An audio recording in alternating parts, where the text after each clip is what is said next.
Chapter 1.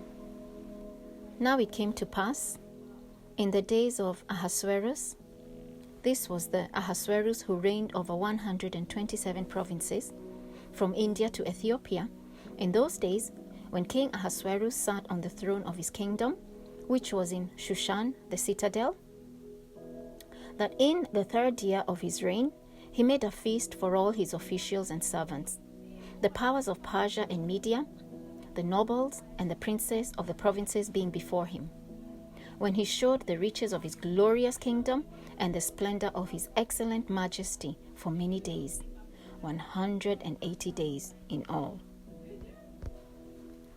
And when these days were completed, the king made a feast lasting 7 days for all the people who were present in Shushan, the citadel, from great to small, in the court of the garden of the king's palace. There were white and blue linen curtains, fastened with cords of fine linen and purple on silver rods and marble pillars, and the couches were of gold and silver on a mosaic pavement of alabaster, turquoise, and white and black marble. And they served drinks in golden vessels, each vessel being different from the other, with royal wine in abundance, according to the generosity of the king.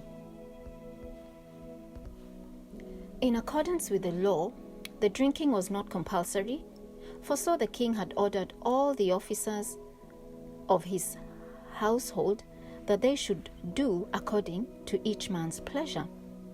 Queen Vashti also made a feast for the women in the royal palace which belonged to King Ahasuerus. On the 7th day, when the heart of the king was merry with wine, he commanded Mehuman, Biztha, Harbona, Bigtha, Abagtha, Zethar, and Carcas, 7 eunuchs who served in the presence of King Ahasuerus, to bring Queen Vashti before the king, wearing her royal crown in order to show her beauty to the people and the officials, for she was beautiful to behold. But Queen Vashti refused to come at the king's command, brought by his eunuchs.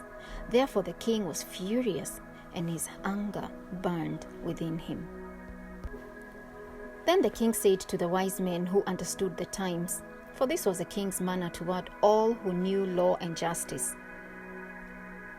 those closest to him being Karshena, Shethar, Admatha, Tarshish, Meres, Marsena, and Memuhan, the 7 princes of Persia and Media, who had access to the king's presence, and who ranked highest in the kingdom.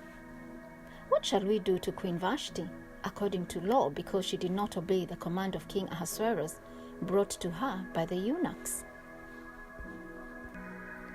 And Memuhan answered before the king and the princes, Queen Vashti has not only wronged the king, but also all the princes and all the people who are in the provinces of King Ahasuerus. For the queen's behavior will become known to all women, so that they will despise their husbands in their eyes when they report, King Ahasuerus commanded Queen Vashti to be brought in before him, but she did not come. This very day the noble ladies of Persia and Media will say to all the king's officials that they have heard of the behavior of the queen. Thus there will be excessive contempt and wrath. If it pleases the king, let a royal decree go out from him, and let it be recorded in the laws of the Persians and the Medes, so that it will not be altered, that Vashti shall come no more before King Ahasuerus, and let the king give her royal position to another who is better than she. Verse 20. When the king's decree, which he will make, is proclaimed throughout all his empire, for it is great, all wives will honor their husbands, both great and small. And the reply pleased the king and the princes, and the king did according to the word of Memuhan. Then he sent letters to all the king's provinces, to each province in its own script, and to every people in their own language, that each man should be master in his own house, and speak in the language of his own people.